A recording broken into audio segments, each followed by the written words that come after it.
وأنذر عشيرتك الأقربين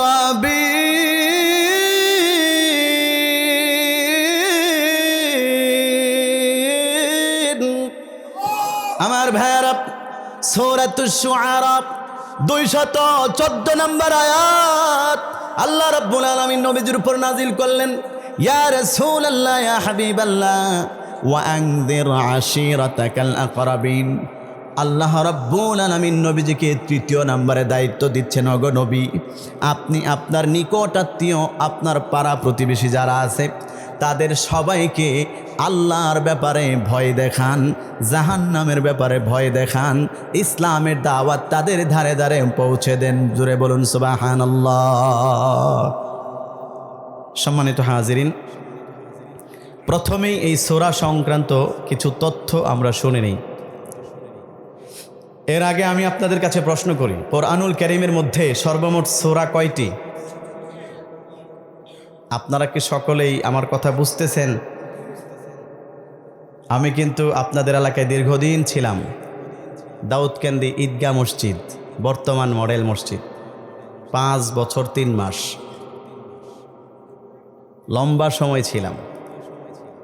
so আপনাদেরকে আমি খুব ভালো করে চিনি, আপনারা আমার খুব মহব্বতের মানুষ, খুব প্রিয় মানুষ। আমি এখনও দাউদকান্দির কথা ভুলতে পারি না, কারণ দাউদকান্দির মানুষ ইসলামের প্রতি, ওলামায়ে কেরামের প্রতি অন্যরকম আবেগ, মহব্বত, ভালোবাসা, এটা আমি 5 বছরে দেখেছি। তো আপনাদের কাছে আমি জানতে চাই, সবাই মেহেরবানি করে আমার সাথে একটু কথা বলবেন, জিজ্ঞেস করলে উত্তর দিবেন। বলেন, কোরআনুল কারীমের সর্বমোট সূরা কয়টি? আপনারা সামনে যারা আছেন বলেন না কেন, রাগ করছেন আমার সাথে? বলেন কয়টা? 114টি সূরা। আমি যেই সূরা তিলাওয়াত করেছি, এই সূরা কোরআনুল কারীমের অবস্থানগত দিক দিয়ে 111 নম্বর সূরা। এই সূরার মধ্যে সর্বমোট 5টি আয়াত আছে, রুকু হচ্ছে 1টি।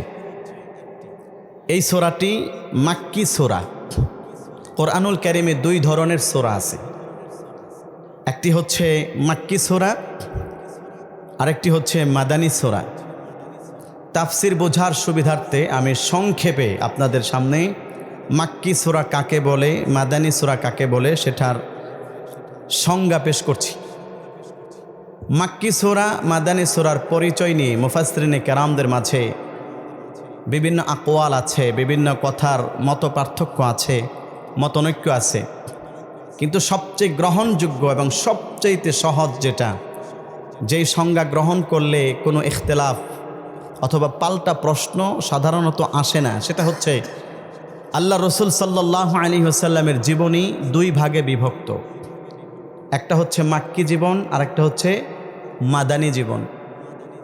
নবী করিম সাল্লাল্লাহু আলাইহি ওয়াসাল্লামের হিজরতের আগের সময়টাকে বলা হয় মাক্কি জীবন, আর হিজরত পরবর্তী সময়টাকে বলা হয় মাদানী জীবন।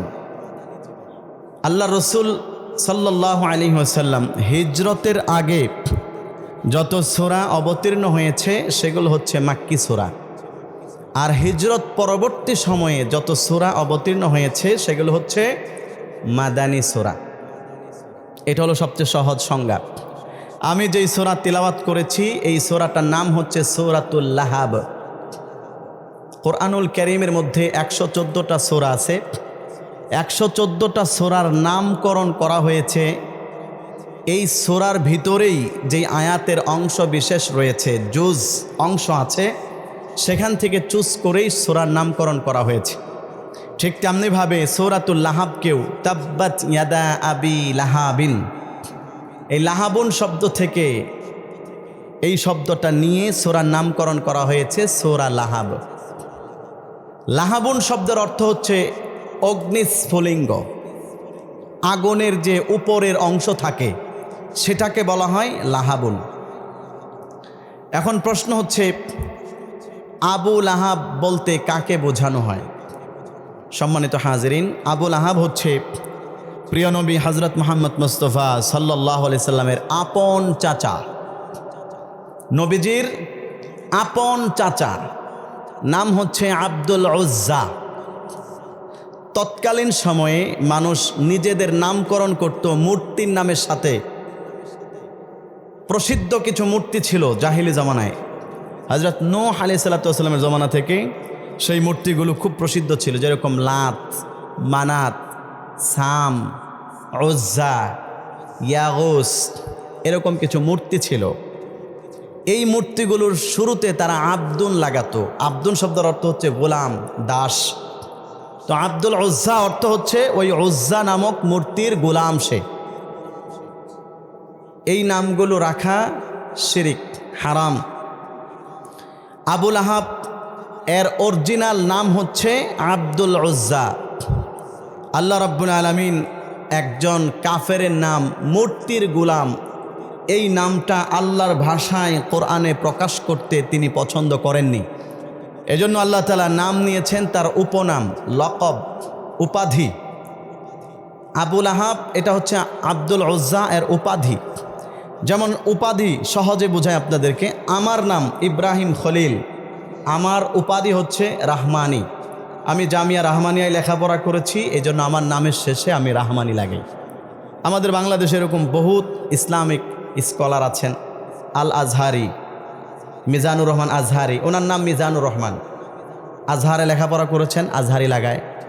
খালেদ সাইফুল্লাহ আইয়ুবী, ওনার নাম খালেদ আইয়ুবী, এটা ওনার কোনো নাম না, এটা একটা উপাধি। এরকম নামের সাথে মানুষ উপাধি ব্যবহার করে।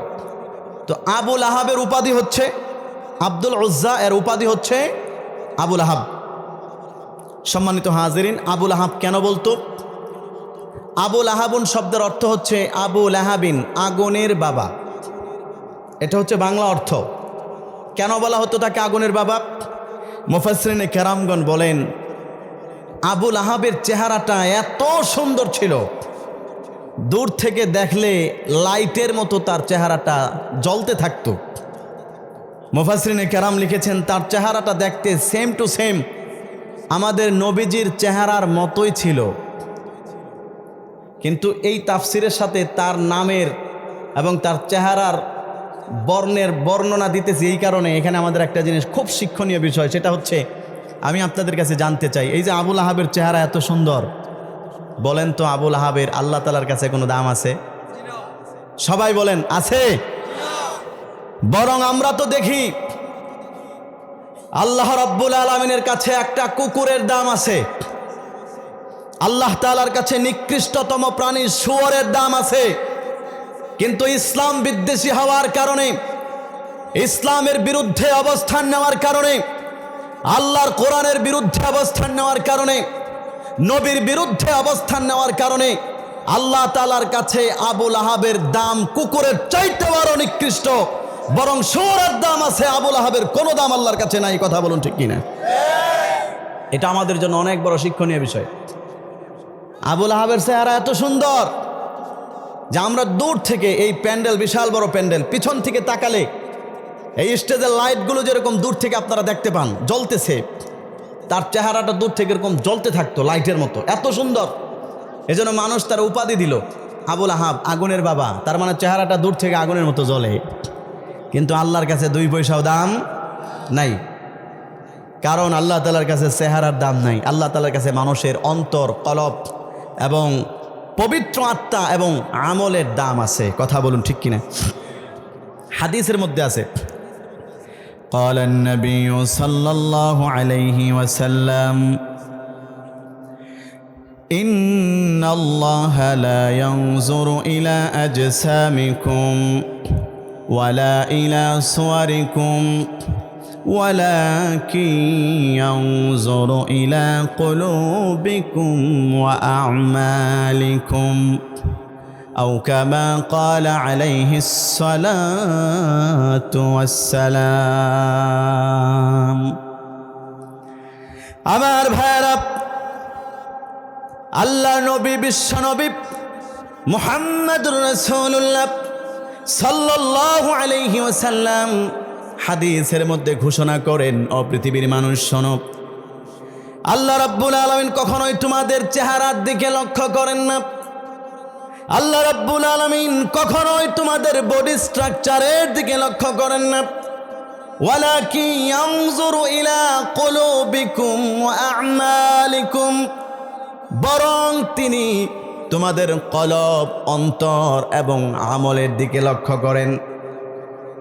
যার আমল যত সুন্দর, যার কলব যত সুন্দর, আল্লাহ রাব্বুল আলামিন বলেন ওই লোকটার দাম এবং মর্যাদা আমি আল্লাহ রাব্বুল আলামিনের কাছে তত পরিমাণে বেশি। বলুন সুবহানাল্লাহ।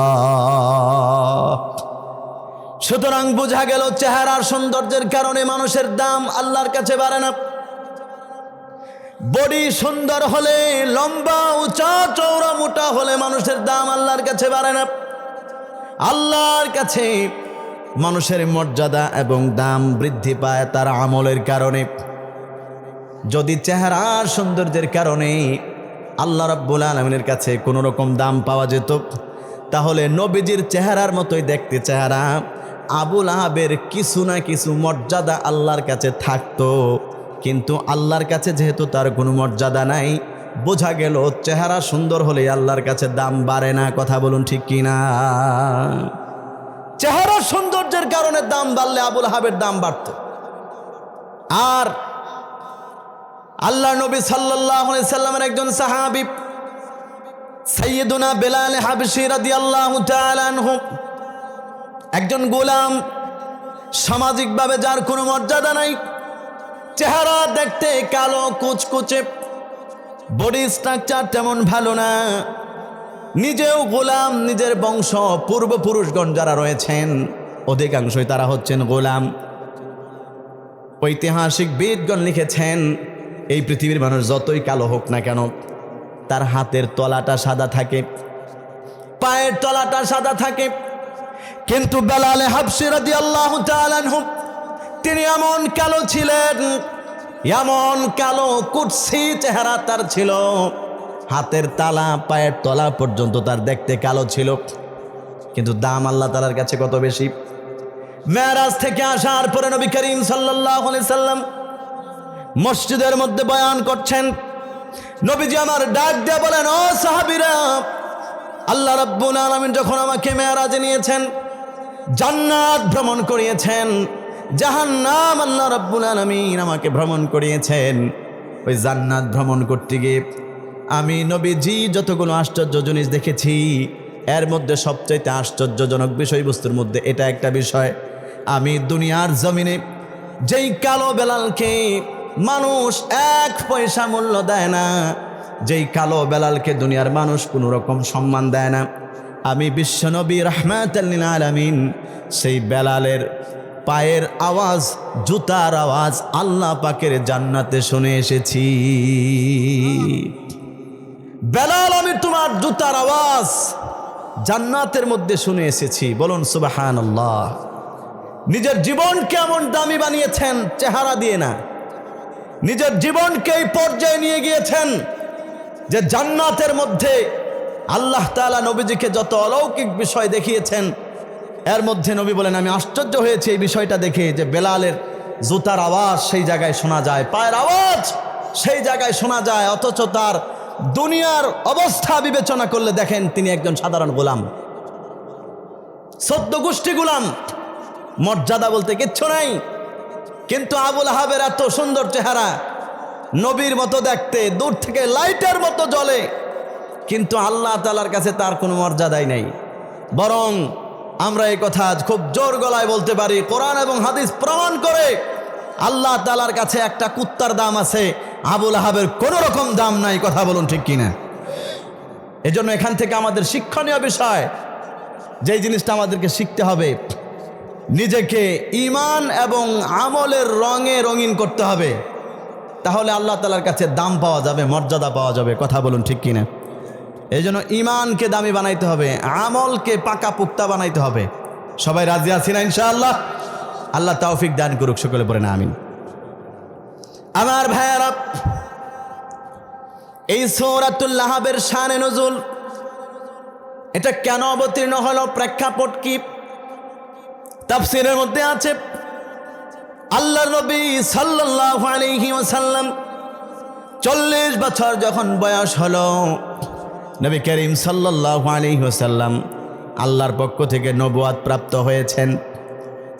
সকলের জানা আছে আপনাদের, গারে হেরার মধ্যে আল্লাহ তাআলা নবীজির উপরে সূরাতুল আলাক এর 5টি আয়াত নাজিল করেছেন। ইকরা বিসমি রাব্বিকাল্লাযী খালাক খালাকাল ইনসানা মিন আলাক ইকরা ওয়া রাব্বুকাল আকরাম আল্লাযী আল্লামা বিল কলম। আল্লাহ রাব্বুল আলামিন সূরাতুল আলাকের 5টি আয়াত নবীর উপর নাজিল করলেন। নবুয়তের দায়িত্ব নবীকে আল্লাহ তাআলা দিলেন। আল্লাহর নবী সেখানে খুব ভয় পেয়েছিলেন, ঘাবড়ে গিয়েছিলেন, ভীত সন্ত্রস্ত অবস্থায় নবী করিম সাল্লাল্লাহু আলাইহি ওয়াসাল্লাম তিনি তিনার বাড়িতে চলে আসলেন।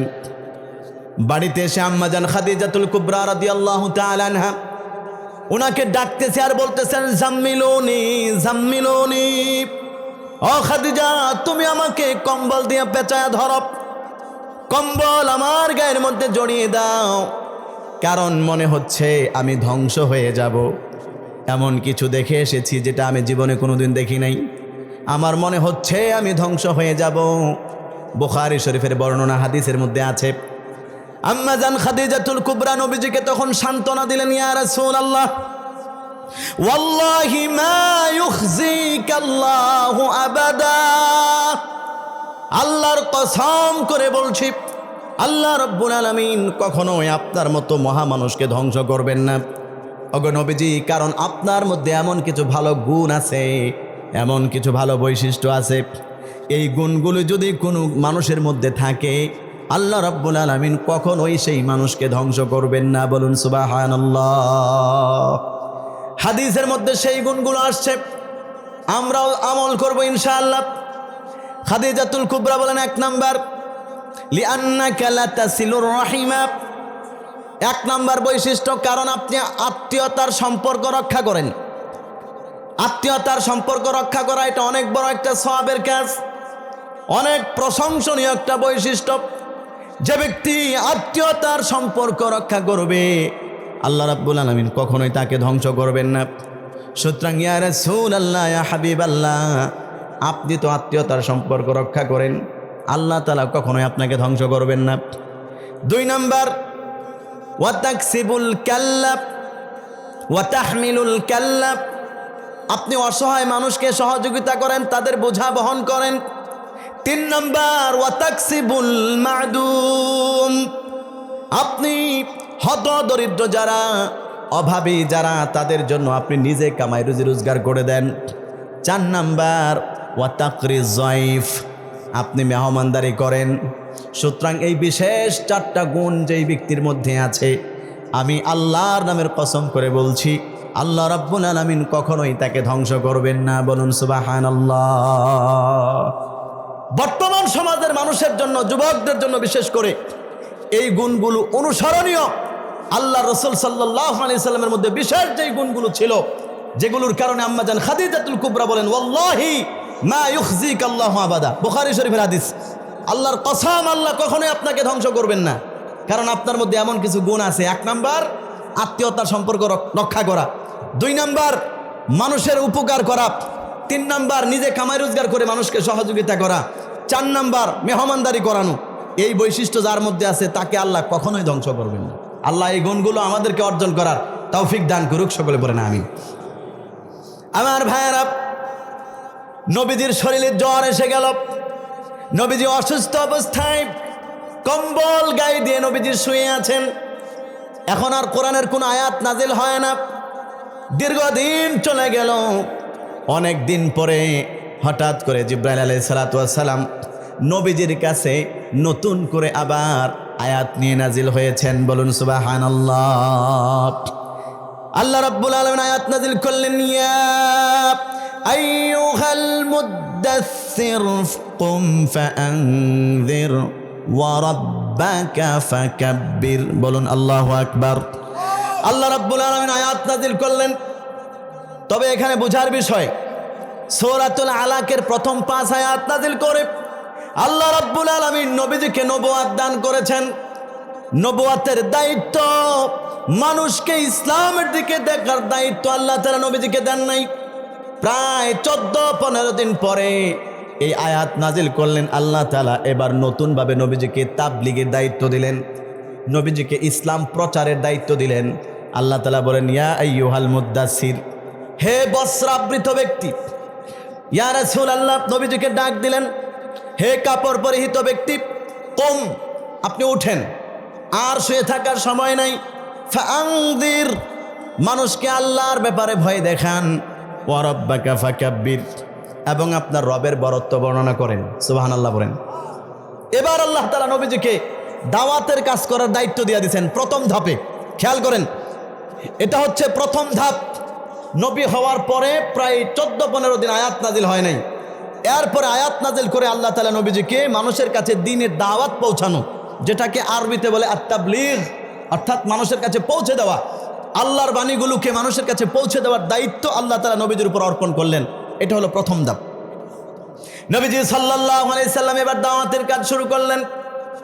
গোপনে গোপনে ইসলামের কাজ চলছে। প্রথমে 30 জনের মতো ইসলাম গ্রহণ করল। মহিলাদের মধ্যে আম্মা জান খাদিজাতুল কুবরা রাদিয়াল্লাহু তাআলা আনহা, বৃদ্ধদের মধ্যে আবু বকর সিদ্দিক রাদিয়াল্লাহু তাআলা আনহু, ছোট বাচ্চাদের মধ্যে আলী রাদিয়াল্লাহু তাআলা আনহু, হযরত ইবনে আব্বাস রাদিয়াল্লাহু তাআলা আনহু, জাফর ইবনে আবু তালেব রাদিয়াল্লাহু তাআলা আনহু, হযরত খাব্বাব ইবনে আত রাদিয়াল্লাহু তাআলা আনহু, হযরত খুবাইব রাদিয়াল্লাহু তাআলা আনহু, এরকম 30 জনের মতো সাহাবী ইসলাম গ্রহণ করলেন। গোপনে গোপনে দাওয়াত চলছে। আল্লাহ রাব্বুল আলামিন দ্বিতীয় ধাপে এই দাওয়াতের কাজকে আর একটু বেশি বেগবান করার জন্য আল্লাহ তাআলা আবার আয়াত নাজিল করেছেন। বলুন সুবহানাল্লাহ। আল্লাহ রাব্বুল আলামিন আয়াত নাজিল করলেন, ইয়া আইয়ুহার রাসূলু বাল্লিগ মা উনজিলা ইলাইকা মির রাব্বিক ওয়া ইন লাম তাফআল ফামা বাল্লাগতা রিসালাতাহ ওয়াল্লাহু ইয়াসিমুকা মিনান নাস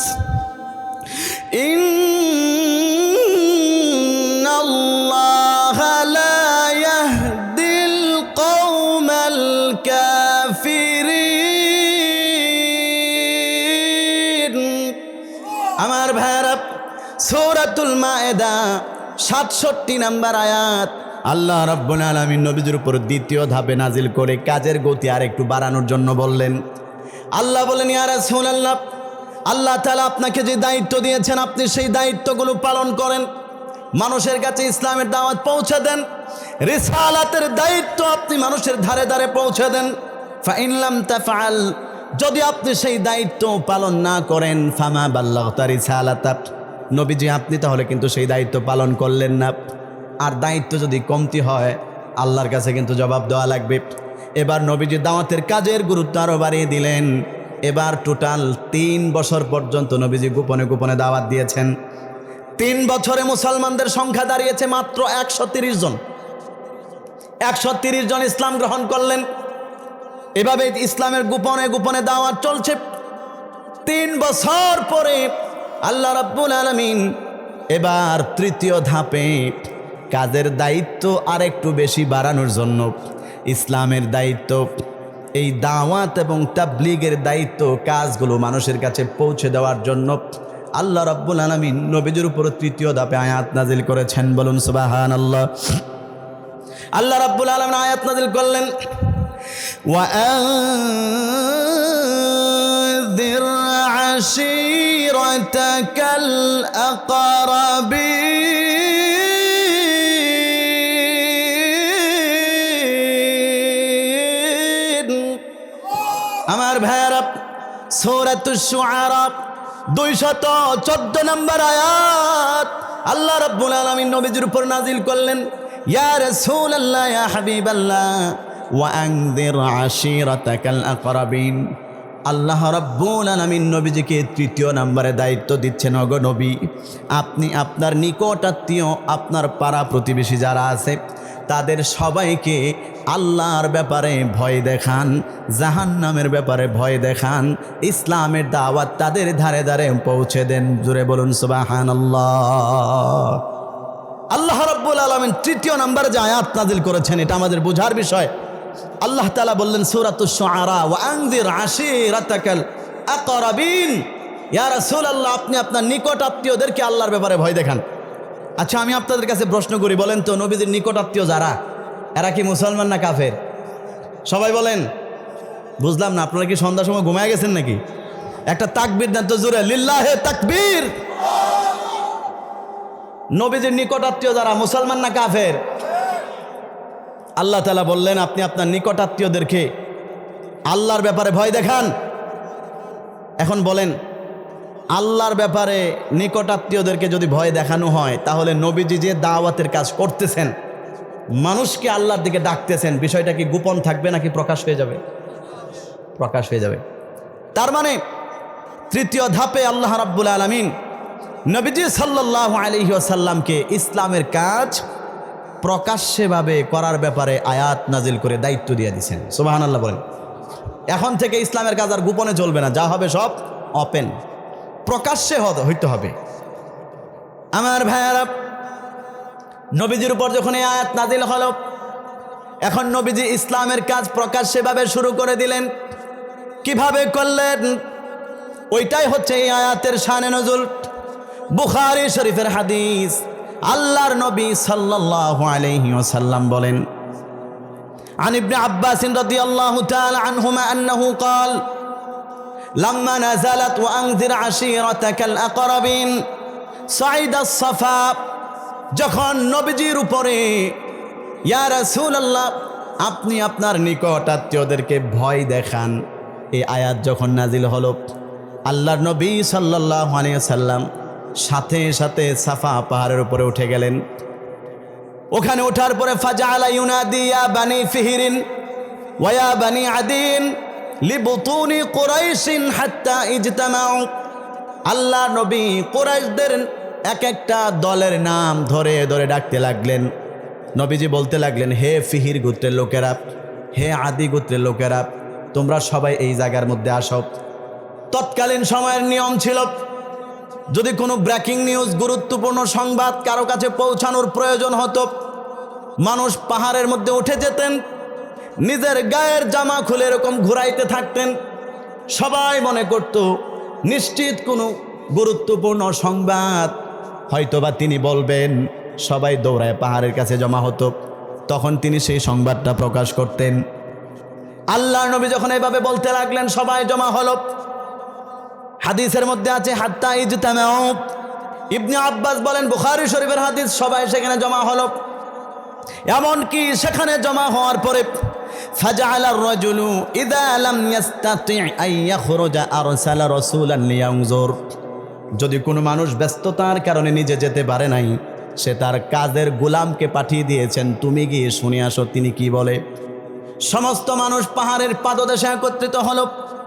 পাহাড়ের পাদদেশে একত্রিত হওয়ার পরে এবার নবীজি একটা ভাষণ দিলেন। আল্লাহর নবী বলেন, ফাকালা আরাআইতাকুম লাউ আন আখবারতুকুম আন্না খায়লাম বিল ওয়াদি তুরিদু আন তুগীরা আলাইকুম আকুনতুম মুসাদ্দিকিন।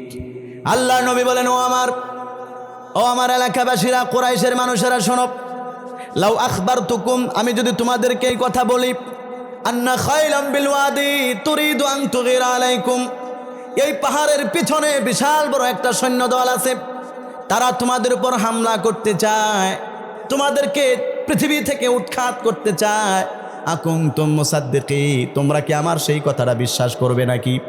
এই বক্তব্যটা নবীজি দিলেন। নবীজির সিরাত গ্রন্থ আর রাহিকুল মাখতুমের মধ্যে আছে, নবীজি সেই সাফা পাহাড়ের মধ্যে এটাও বলেছিলেন, ইন্নার রাইদা লা ইয়াকযিবু আহলাহু ওয়াল্লাহিল্লাযী লা ইলাহা ইল্লা হু আন্নী রাসূলুল্লাহি ইলাইকুম খাসসা। আল্লাহ নবী বলেন, ওই আল্লাহর কসম করে বলছি, যে আল্লাহ ছাড়া দ্বিতীয় কোনো ইলাহ নাই, মাবুদ নাই, তিনি আমাকে তোমাদের কাছে রসুল হিসাবে প্রেরণ করেছেন। ওয়া ইলান নাসি আম্মা, সাধারণ মানুষের কাছেও আমাকে নবী হিসেবে প্রেরণ করেছেন।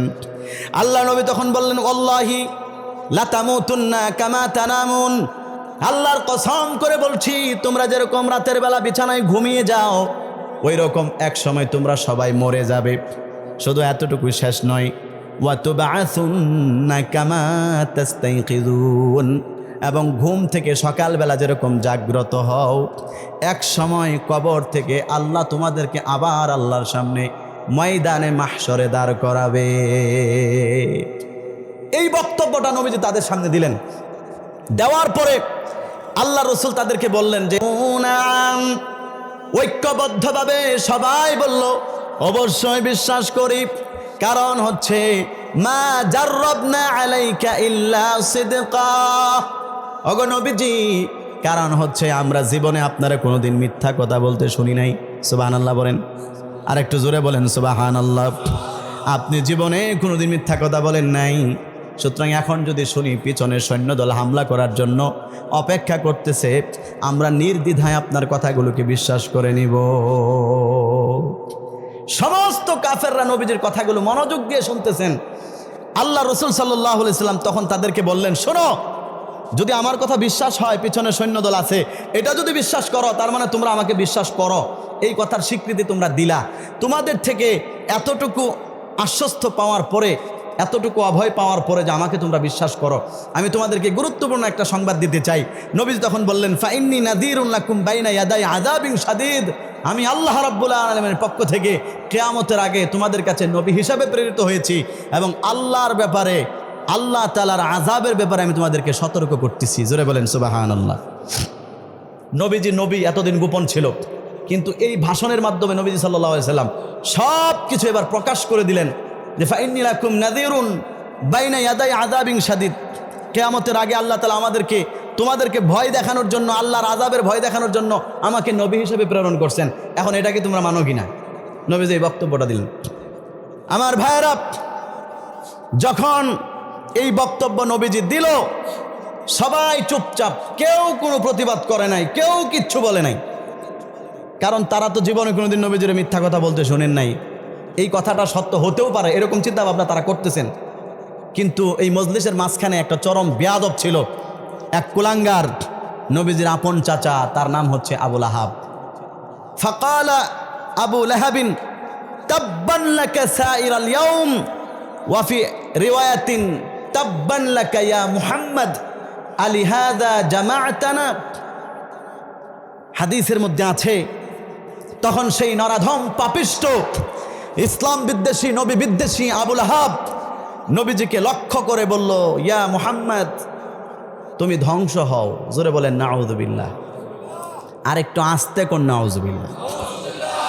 কত বড় বেয়াদবিপূর্ণ আচরণ, খেয়াল করেন। নবীজির সামনে গেলেন, আরেক বর্ণনা আছে সে হাতের মধ্যে পাথর নিয়ে নবীজিকে এভাবে মারার জন্য গেল, গিয়া বলতেছে, তাব্বান লাকা সাইরাল ইয়াউম, হে মুহাম্মদ, তোমার জন্য আজকে আমাদের সারাটা দিন নষ্ট হলো। আলিহাযা জামাআতানা, এই ফালতু কথা বলার জন্য আমাদেরকে তুমি এই জায়গায় ডাইকে আনছো যে আল্লাহ ছাড়া কেউ নাই, বাপদাদা ধর্ম ছেড়ে দিতে হবে, তোমাকে নবী মানতে হবে, এইটা বলার জন্য এই জায়গার মধ্যে দোয়া করছো আমাদেরকে, না? সারাটা দিন তুমি নষ্ট করলা। সে নবীজিকে তিরস্কার করলো, ভর্ৎসনা করলো। আমার ভাইয়েরা, আবু লাহাব যখন নবীজির সামনে বেয়াদবিপূর্ণ আচরণ করলো, আল্লাহ রাব্বুল আলামিন বরদাস্ত করলেন না। সাথে সাথে আল্লাহ রাব্বুল আলামিন জিব্রাইলকে দিয়া সূরাতুল লাহাব নাজিল করে দিয়েছেন। জোরে বলুন সুবহানাল্লাহ। আল্লাহ রাব্বুল আলামিন আয়াত নাজিল করলেন, তাব্বাত ইয়াদা আবি লাহাবিন ওয়া তাব মা আগনা আনহু মালুহু ওয়া মা কাসাব সায়াসলা নারান যাতা লাহাবিন ওয়া ইমরাআতুহু হাম্মালাতাল হাতাব ফি জিদিহা হাবলুম মিন মাসাদ। পড়েন আল্লাহু আকবার। আয়াতের অর্থগুলো খেয়াল করেন। আবু লাহাব শুধুমাত্র নবীজিকে ধ্বংস হওয়ার জন্য বদদোয়া করছেন, আর কি বেয়াদবিপূর্ণ আচরণ করছেন, মুহাম্মদ তুমি ধ্বংস হও, এই কথাটা বলছেন। আল্লাহ রাব্বুল আলামিন প্রতি উত্তর আয়াত নাজিল করছেন, তাব্বাত ইয়াদা আবি লাহাবিন। আল্লাহ তাআলা বলেন, আবুল আহাব, তুই তোর যেই দুই হাত উত্তোলন করে নবীর দিকে ইঙ্গিত করে বলেছিস নবীজি ধ্বংস হওয়ার জন্য, আমি অলরেডি তোর সেই দুই হাত ধ্বংস করে দিয়েছি। জোরে বলুন আল্লাহু আকবার। আবুল আহাব, তোর দুই হাত আমি ধ্বংস করে দিয়েছি। শুধু এতটুকুই নয়, ওয়াতাব্বা, আল্লাহ তাআলা বলেন আমি আবুল আহাবকেও ধ্বংস করে দিয়েছি। সুবহানাল্লাহ বলেন। 2 নম্বর আয়াতে আল্লাহ বলেন মা আগনা আনহু মালুহু, আবুল আহাব তোমার কোনো সম্পদ কাজে আসবে না, কারণ তুমি যেই জায়গায় ঢিল ছুঁড়েছ, যেই জায়গায় বেয়াদবি করেছ, এই জায়গায় বেয়াদবি করার পরে কেউ পার পায় না, কেউ পার পায় নাই। কথা বলুন ঠিক না বেঠিক? তুমি নবীর সাথে বেয়াদবি করেছ। মা আগনা আনহু মালুহু, আবুল আহাব তোমার কোনো সম্পদ কাজে আসবে না। ওয়ামা কাসাব, তুমি সারা জীবনে যা অর্জন করেছ, তোমার ক্ষমতা, প্রভাব, প্রতিপত্তি, সন্তানাদি কোনো কিছুই তোমার কাজে আসবে না। শুধুমাত্র এতটুকু শেষ নয়, আল্লাহ তাআলা পরের আয়াতে বলেন সায়াসলা নারান যাতা লাহাবিন, আমি আল্লাহ তাআলা তোমাকে লেলিহান শিখাযুক্ত আগুনের মধ্যে প্রবেশ করাবো। সুবহানাল্লাহ বলেন। শুধুমাত্র তুমিই না, ওয়ামরাতুহু, আল্লাহ বলেন তোমার সাথে সাথে তোমার স্ত্রী, সেও নবী বিদ্বেষী ছিল, সেও নবীদের ব্যাপারে ষড়যন্ত্র করত।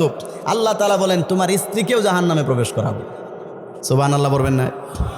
হাম্মালাতাল হাতাব, যেই মহিলা লাকড়ি বহনকারী, লাকড়ি টুকাইতো, আল্লাহ তাআলা বলেন ফি জিদিহা হাবলুম মিন মাসাদ, তার গলার মধ্যে রয়েছে খেজুরের আঁশের পাকানো রশি। মুফাসসিরিনে কেরাম ব্যাখ্যা করেছেন এখানে আল্লাহ তাআলা বললেন আমি তোমাদের দুইজনকে জাহান্নামের মধ্যে, জাহান্নামের শিকল দিয়া, জাহান্নামের বেড়ি দিয়া, জাহান্নামের পিলারের মধ্যে বাইন্ধা রাখবো। জোরে বলুন আল্লাহু আকবার। এখান থেকে আল্লাহ রাব্বুল আলামিন আবুল আহাবকে অভিশপ্ত করেছেন। এখানে সবচাইতে গুরুত্বপূর্ণ শিক্ষণীয় বিষয় যেটা আমাদের জন্য, আমার দাউদকান্দির প্রিয় যুবক ভাইয়েরা ভালো করে শুনেন, এখান থেকে আমাদের জন্য যেই বিষয়টা শিক্ষণীয়, এই জায়গার মধ্যে কিন্তু শত শত কাফের ছিল। আল্লাহ তাআলা কোনো কাফের সমালোচনা করেন নাই। নাম ধরে তো দূরের কথা, স্বাভাবিকভাবেও কারো সমালোচনা কোরআনে করেন নাই। কিন্তু একমাত্র আবুল আহাব, তার সমালোচনা আল্লাহ তাআলা আল্লাহর কোরআনুল কারীমের মধ্যে আবুল আহাবের নাম ধরে করেছেন। কারণ আবুল আহাব ছিল ইসলাম বিদ্বেষী, আবুল আহাব ছিল নবী বিদ্বেষী। এই জন্য আল্লাহ তাআলা তাব্বাত ইয়াদা আবু আবিল হাবিন, আল্লাহ তাআলা বলেন আবুল আহাবের দুই হাত, এমনকি ওয়াতাব্বা, আমি আবুল আহাবকেও ধ্বংস করে দিয়েছি। সুবহানাল্লাহ বলেন। এই যে নাম নিয়ে আল্লাহ তাআলা সমালোচনাটা করছেন, কেন করলেন? এখান থেকে আমাদের জন্য একটা শিক্ষণীয় বিষয়, সেটা হচ্ছে সব বিষয়ে চুপ থাকা যাবে, কিন্তু নবীর নিয়ে যদি কেউ বাজে মন্তব্য করে, নবীর ব্যাপারে যদি কেউ খারাপ মন্তব্য করে, মুসলমান কখনোই সে চুপ থাকতে পারে না। কথা বলতে হবে ঠিক না বেঠিক? নবীর উম্মতেরা এইভাবে বললে হবে না। জোরে বলেন ইমানের আওয়াজে ঠিক না বেঠিক? আমাদের সমাজের মধ্যে কিছু মাথা মুঠা আছে, মাথা মুঠা। এরা অনেক সময় কি বলে শোনেন, আমি দাউদকান্দি থাকা অবস্থায়ও দেখছি, আলহামদুলিল্লাহ আমাদের দেশের যুবকেরা, তাদের দিলের মধ্যে নবীর মহব্বত, নবীর ইশক, ভালোবাসা যথেষ্ট পরিমাণে আছে। কথা বলুন ঠিক কিনা? যেটার বাস্তব প্রমাণ হচ্ছে এদেরকে হয়তোবা ঠিকমতো নামাজে পাওয়া যায় না, হয়তোবা ইসলামের কাজকর্ম ঠিকমতো করে না, কিন্তু আমি আমার এই অল্প বয়সে যতটুকু দেখেছি, খোদার কসম করে বলছি, এই দেশের যুবকেরা এখনো পর্যন্ত নবীকে নিয়ে যদি কেউ বাজে মন্তব্য করে, ওরা তখন পাগলের মতো হয়ে যায় সেই নবীর দুশ্মনটাকে ধরার জন্য। কথা কোন ঠিক কিনা?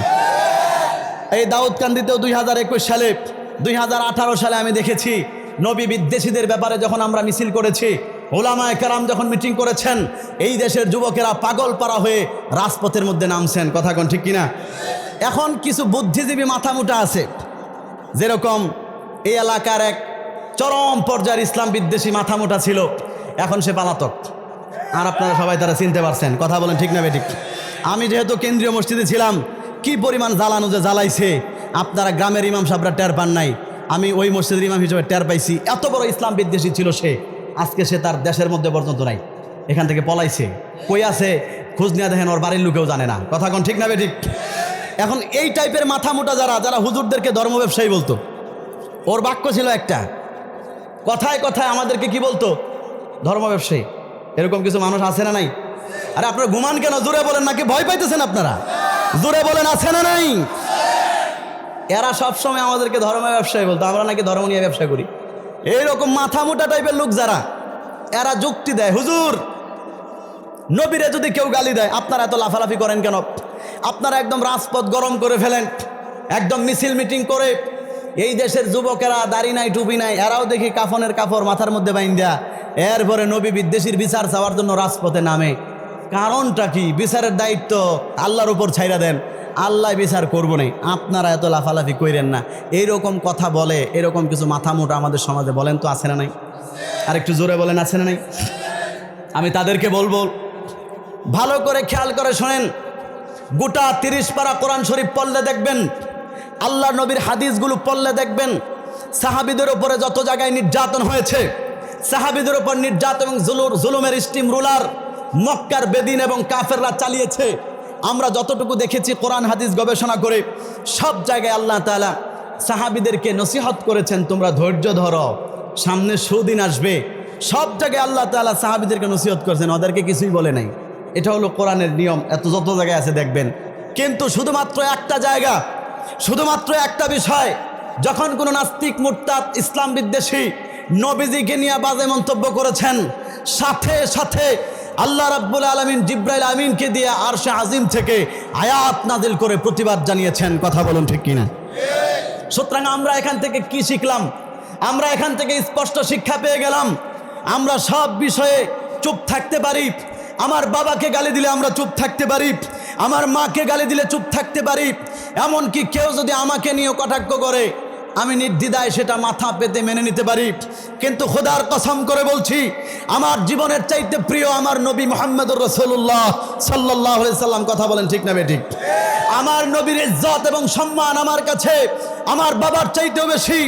আমার নবীর ইজ্জত আমার কাছে আমার মায়ের সম্মানের চাইতেও বেশি, আমার পরিবার পরিজন এমনকি আমার জীবনের চাইতেও বেশি। আমি নবীর আশিক, আমি নবীর উম্মত, নবীর শাফাআতে হাউজে কাউসারের পানি পান করে নবীর ভালোবাসায় আমি সিক্ত হতে চাই। সুতরাং স্পষ্ট ঘোষণা থাকবে, সব বিষয়ে ধৈর্য ধারণের মাসালা টেনে আনবেন না, সব বিষয়ে উলামায়ে কেরামকে ধৈর্য ধারণ করার সবক দিবেন না। স্পষ্ট ঘোষণা, যেই নবীর ব্যাপারে কটূক্তি করলে, যেই নবীর ব্যাপারে বাজে মন্তব্য করলে, আল্লাহ তাআলা আরশ আজিম থেকে আয়াত নাযিল করে প্রতিবাদ জানায়, আমি নবীর আশিক, আমার সামনে কেউ যদি নবীকে নিয়ে বাজে মন্তব্য করে, জীবন থাকতে ছাড় দেওয়া হবে না ইনশাআল্লাহ।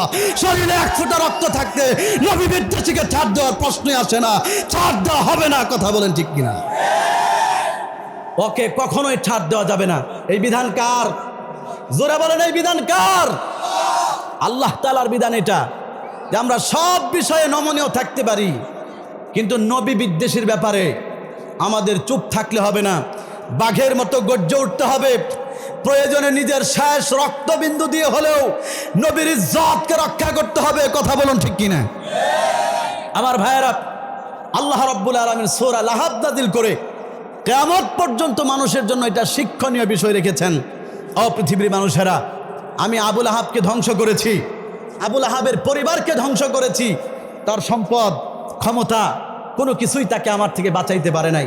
এর একমাত্র কারণ হচ্ছে আবুল আহাব ছিল নবী বিদ্বেষী। আবুল আহাব উঠতে বসতে 24 ঘন্টা সব সময় ইসলাম বিরোধী চিন্তা ভাবনায় মগ্ন থাকতো। এরকম আবুল আহাবের প্রেতাত্মা এবং উত্তরসূরি একটু জোরে বলেন, আমাদের এই বর্তমান সমাজের মধ্যে আছে না নাই? এরকম আবুল আহাবের উত্তরসূরি এখনো খুঁজলে পাবেন। তাদের জন্য দুঃসংবাদ। প্রথম কথা হচ্ছে, সময় আসার আগেই ভালো হয়ে যান, নয়তো ইসলাম বিদ্বেষীদের পরিণাম ফল ভালো হয় না, বরং এটা লাঞ্ছনাদায়ক হয়। কথা বলুন ঠিক কিনা? আমার ভাইয়েরা, আবুল আহাব এমন ইসলাম বিদ্বেষী ছিল, সব সময় ইসলামের পিছনে লেগে থাকতো। তাফসীরের মধ্যে আছে, হযরত রবিআ ইবনুল আব্বাদ রাদিয়াল্লাহু তাআলা আনহু, নবীজির একজন সাহাবী। রবিআ তিনি পরবর্তীতে ইসলাম গ্রহণ করেছেন। হযরত রবিআ বলেন, আমি আমার বাবার সাথে মক্কার পাশে একটা বাজার, নাম হচ্ছে জিল মুজাজ, ওই বাজারের মধ্যে গেলাম। যাওয়ার পরে তাকে দেখি বাজারে একজন মানুষ সবাইকে ইসলামের দিকে দাওয়াত দেয়। যখন তিনি দাওয়াত দিয়ে শেষ করেন, সাথে সাথে তার পিছনে আরেকজন ব্যক্তি আসে, বাবরি চুলওয়ালা, দেখতে অনেক সুন্দর চেহারা, তিনি এসে সবসময় মানুষকে উল্টাপাল্টা বোঝায়। তিনি এসে সবসময় মানুষকে বলে এই ছেলেটা আমার ভাতিজা, তার কথা মানবা না। আমি জিজ্ঞেস করলাম, ও বাবা, এই যে লোকটা ভালো কথা বলে গেল, তার বিরুদ্ধে পিছনে আরেকজন এসে প্রোপাগান্ডা ছড়াচ্ছে, আসলে লোকটাকে? হযরত রাবিয়া ইবনে আব্বাস বলেন, আমার বাবা তখন আমাকে বলল, হে আমার বৎস শোনো, যিনি এতক্ষণ ইসলামের দিকে দাওয়াত দিয়েছেন তিনি হচ্ছেন ইসলামের নবী মুহাম্মদুর রাসূলুল্লাহ, এবং পিছনে যেই লোকটা আসার পরে মানুষের কাছে উল্টাপাল্টা প্রোপাগান্ডা ছড়াচ্ছে সে হচ্ছে নবীজির আপন চাচা আবুল আহাব। আবুল আহাব সব সময় কাঁঠালের আঠার মতো নবীজির পিছনে লেগে থাকতো। কি করতো? খালি নবীজির দুর্নাম মানুষের কাছে ছড়াইতো। নবীজি কখনো গণক বলতো, জাদুকর বলতো, নবীজির চরিত্র ভালো না, জোরে বলেন নাউজুবিল্লাহ। এইরকম প্রোপাগান্ডা নবীজির নামে তারা মানুষের কাছে ছড়াইতো। কেন ছড়াইতো? কেন ছড়াইতো এই দুর্নামগুলো? এটার কারণ কি?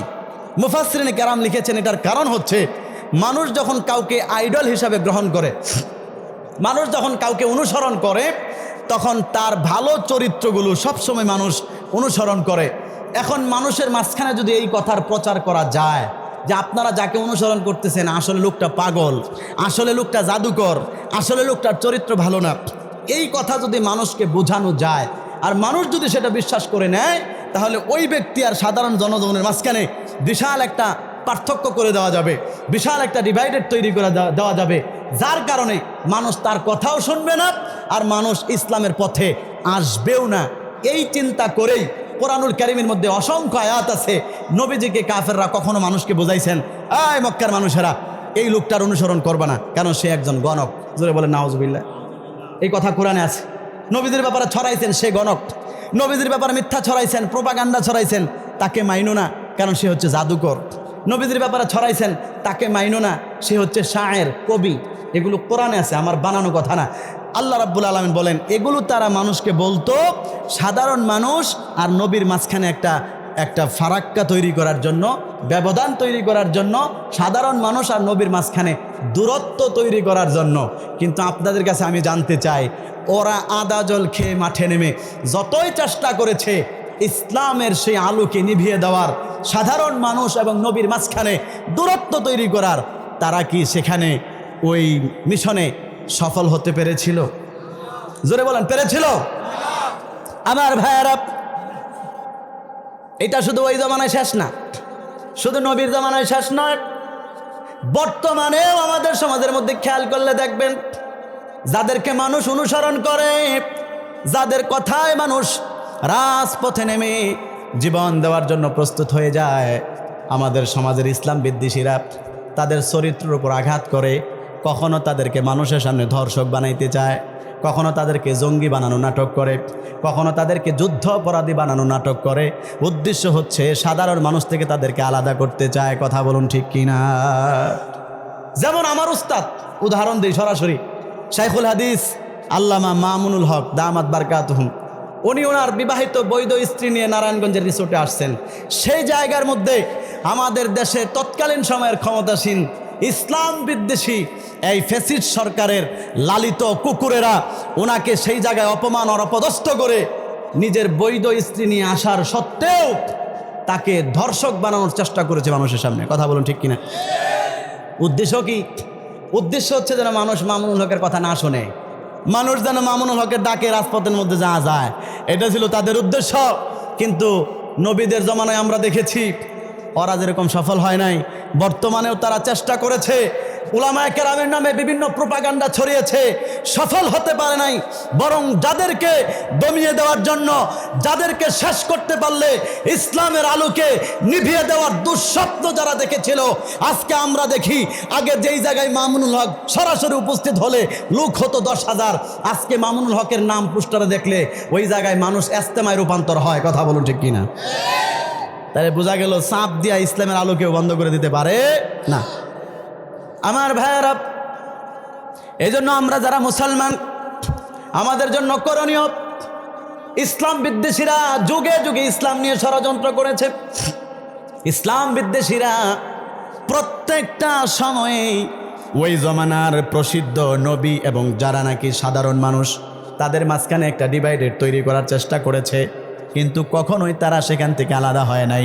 আমরা যারা আছি আমাদের মাঝে, ওলামায়ে কেরামের মাঝে, আমাদের সমাজের এক শ্রেণীর ইসলাম বিদ্বেষী আছে, প্রোপাগান্ডা ছড়িয়ে দূরত্ব তৈরি করতে চায়।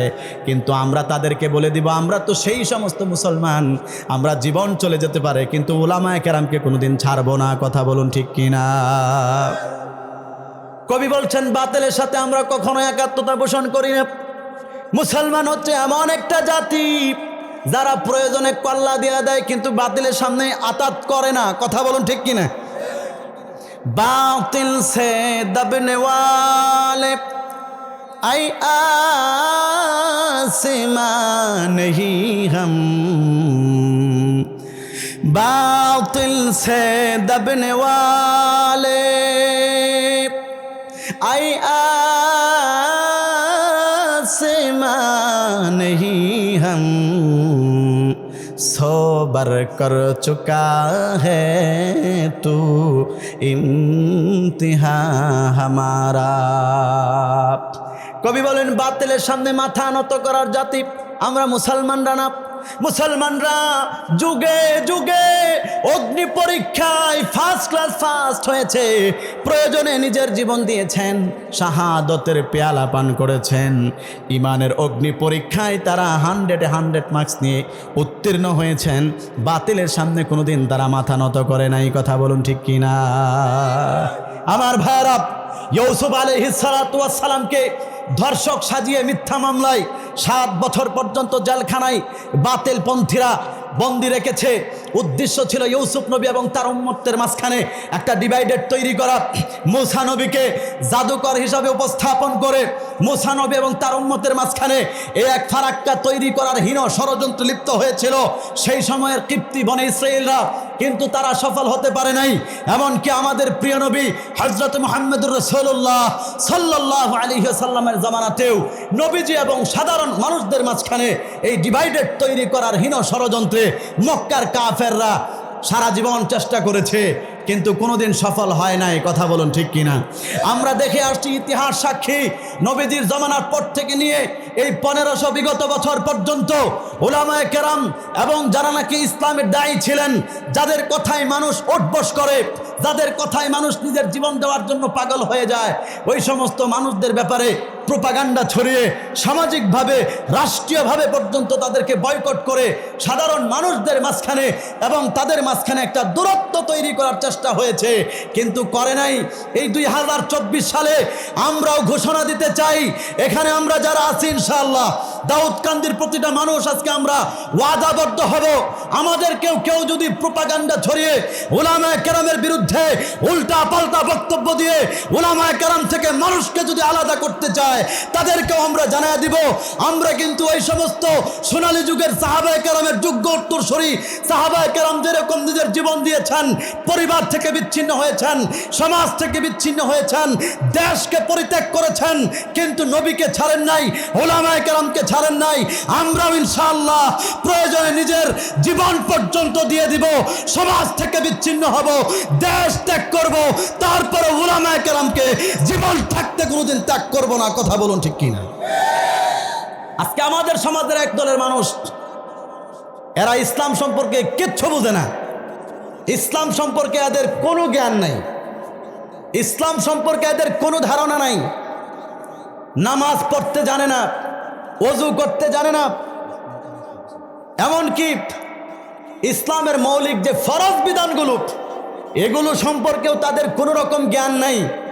উলামায়ে কেরাম তাদেরকে বুঝায়া শোনায়া কিছু শিখার জন্য, কমপক্ষে নামাজটা যেন সহি হয় এটার জন্য তাদেরকে বুঝায়া শোনায়া তাবলিগে বাড়াইছেন, বহুত বুঝায়া শোনায়া এক চিল্লা লাগাইছেন। এক চিল্লা দেওয়ার পরে বাপরে বাপ, এখন তার হেডাম এই পর্যায়ে গেছে, এখন সে উলামায়ে কেরামকে গোনাতেই ধরে না, মনে করে সে যেন কি যেন একটা হয়ে গেছে। এরকম কিছু মাথা মোটা এই দাউদকান্দির জমিনে বলেন আছে না নাই? আরে জোরে বলেন আছে না নাই? এরা ইসলামকে অনুসরণ করার চাইতে বেশি এই গোমরা স্যার সাহেবকে আরো বেশি অনুসরণ করে। অথচ এই কথা মনে রাখা উচিত, গোমরা সাদ সাহেব আমাদের কোনো দলিল নয়, আমাদের দলিল হচ্ছে কোরআন এবং হাদিস, কোরআন এবং সুন্নাহ। কথা বলুন ঠিক কিনা? আমাদের স্পষ্ট ঘোষণা, কোরআন এবং সুন্নাহর বাহিরে যেই পীর কথা বলবে সেই পীরকে প্রত্যাখ্যান করতে হবে। কথা বলুন ঠিক কিনা? কোরআন এবং সুন্নাহর বাহিরে যেই রাষ্ট্রপক্ষ কথা বলবে সেই রাষ্ট্রকেও প্রত্যাখ্যান করতে হবে। কথা বলুন ঠিক কিনা?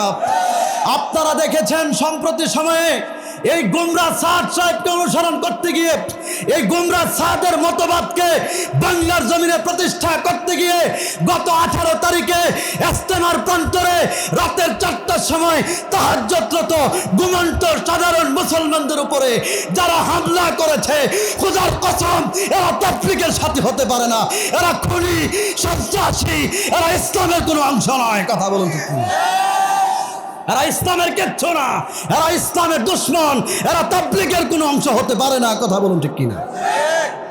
ওলামায়ে কেরামকে বাদ দিয়া এই সাদের কথা বাংলার জমিনে প্রতিষ্ঠা করার জন্য, যার কথায় পদে পদে চলনে বলনে কোরআন বিদ্বেষী কথা বের হয়, ওলামায়ে কেরাম সেগুলোকে ধরিয়ে দেওয়ার পরেও শুধরানোর পরিবর্তে যারা তাকে অন্ধের মতো অনুসরণ করে, আমরা সেই গুমরা সাদকেও প্রত্যাখ্যান করব, এদেরকেও সামাজিকভাবে বয়কট করব। রাজি আছেন ইনশাআল্লাহ?